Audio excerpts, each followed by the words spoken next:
This is a quick explainer video setting out how Denver, and in particular the Denver Museum of Nature and Science, may relate to the final treasure location in the Forrest Fenn treasure hunt, which was located in Wyoming according to statements or announcements by Forrest Fenn and filings in court proceedings.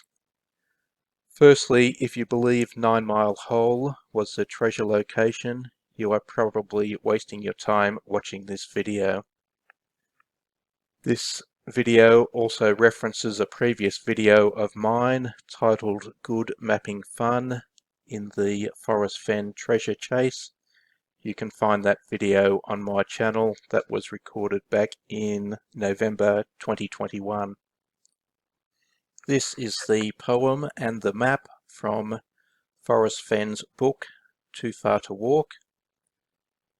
And going back to my previous video, if you note the blaze is word 87 in the poem, and if you go straight across from there, you have highway marking, which appears to be Highway 87, but is actually Highway 82.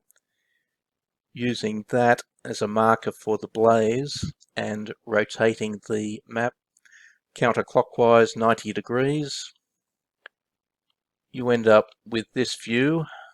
That is Aspen there.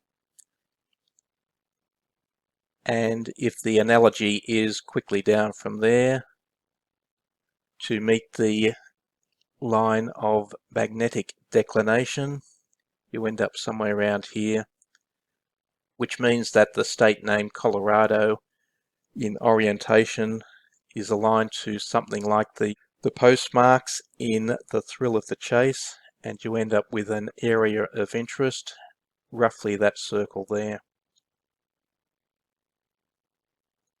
One thing to remember with the benchmark map is, why would Forrest Fenn go to the trouble and the cost of getting a custom map made if a standard off-the-shelf map would do the job?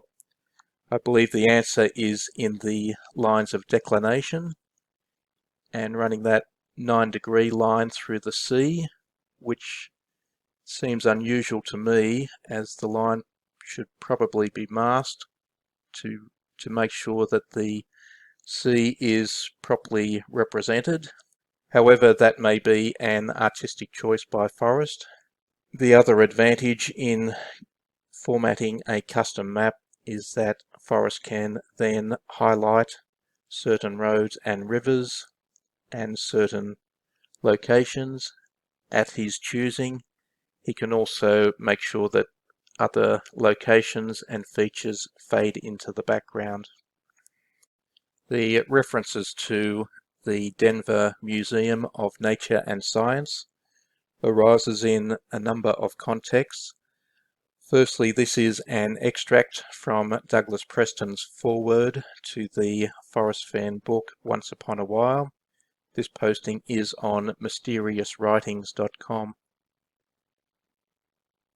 Going down the writing, the final clue, he said, would be where they found his car in the parking lot of the Denver Museum of Nature and Science. The reference may be to Denver more so than to the museum itself.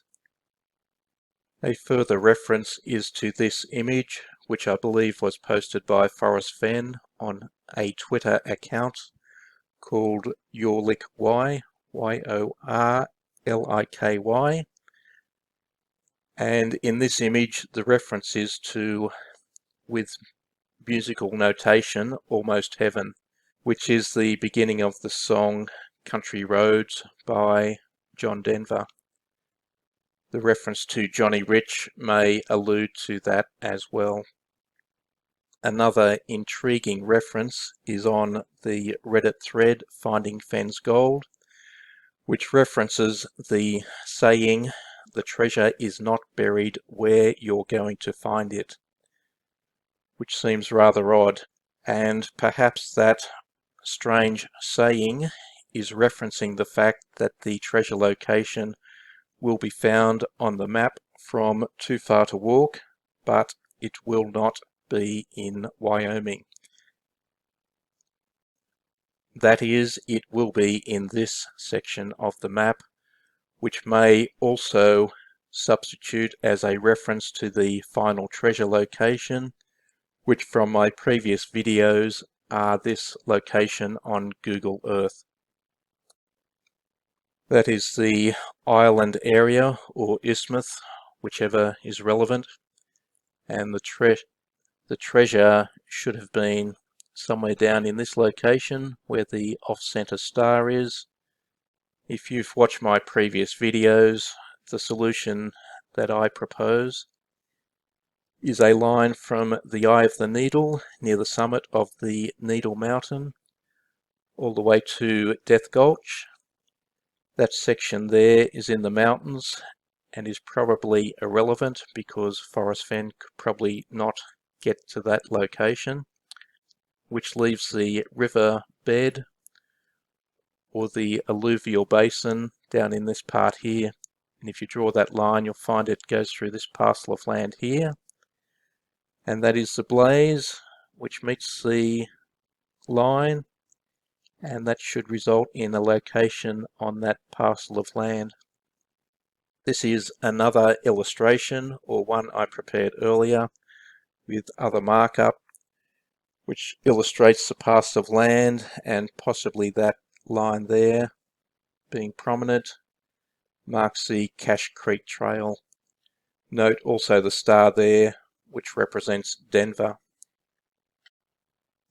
So in trying to correlate the two images, if Denver is part of the canopy of stars reference when the treasure was found, and it may have some relevance as to part of the treasure or a second treasure chest, then that location is just below the Cache Creek Trail up here. If you zoom in, I think this part here where you have three logs apparently meeting at the same point, a bit like a six-pointed asterisk on page 14, I suspect there may be something in that location. However, there are also other locations which may be of interest in the parcel of land. In particular, this one here, we've also got three lines which meet. You've got the shadow there and a strange marking there.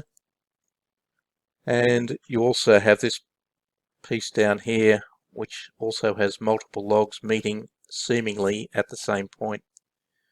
I guess from my point of view, it would be easy to doctor the image to include logs which don't exist or shadows which don't exist, and perhaps Forrest or someone Forrest knew had some influence with Google in being able to achieve that outcome.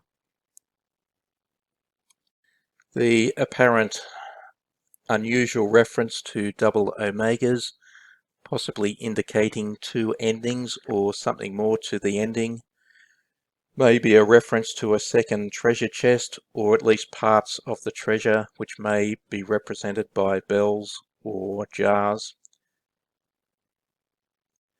I guess it's possible to obtain other satellite imagery which may be able to confirm whether the imagery in the Google Earth section of Yellowstone is accurate. However, that is beyond what I am willing to pursue to find the treasure or where it may have been. If there is any good news in all of this for the National Park Service, it is that the Lamar Valley is currently temporarily closed due to a washout of the road near Trout Lake, which is up here.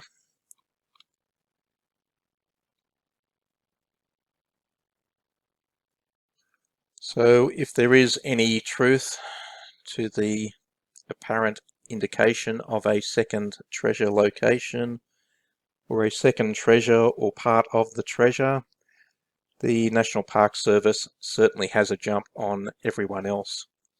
I guess if I got it anywhere near correct as to where the treasure was located originally, then perhaps it is something for the National Park Service to check out if they wish to. For my part, I won't be travelling to the location. I'm very much outside the jurisdiction, as they say. I wouldn't recommend anyone trying to venture into the location, particularly when the road is out and possibly contrary to the posted signs for that location. And that's probably just about it from me.